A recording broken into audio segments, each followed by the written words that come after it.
Jika Pecco Bagnaia terkenal dengan julukan Raja Balapan Panjang Minggu, namun sulit saat sprint, maka musim ini ada kemungkinan besar bahwa Marc Marquez akan menjadi jagoan balapan singkat sprint dengan motor Ducati.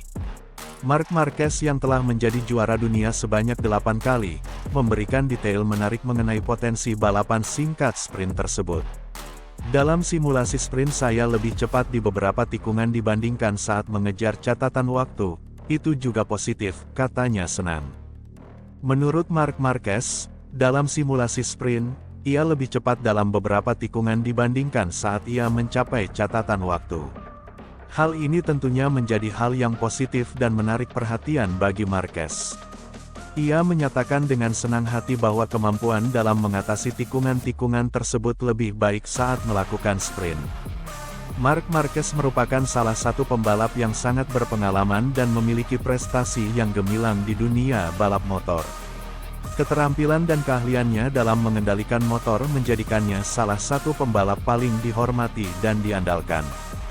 Dalam balapan motor, terdapat dua jenis balapan yang umumnya ditemui, yaitu balapan panjang dan balapan singkat sprint.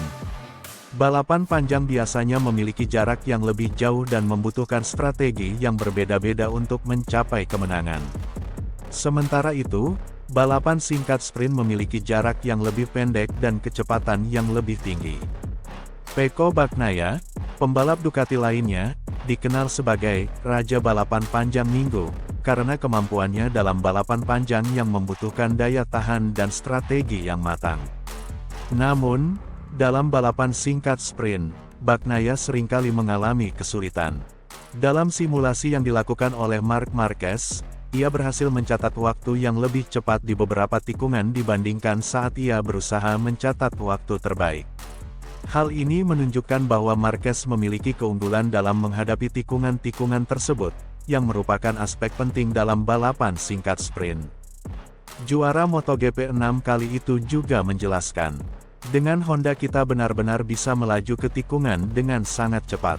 Namun di sini, kita harus mempertimbangkan beberapa hal. Bersama Ducati kita harus memahami beberapa hal dengan sangat baik untuk mencapai catatan waktu. Para insinyur elektronik sekarang juga memahami bagaimana mereka harus menyesuaikan perangkat seperti pengereman mesin, engine brake, dan kontrol torsi. Bagi saya itu juga merupakan langkah yang baik. Setiap pembalap punya gayanya masing-masing, ujarnya. Bagaimana Marc melihat motor barunya setelah 3 hari di Sepang? Kecintaan terhadap motor tidak pernah cukup besar.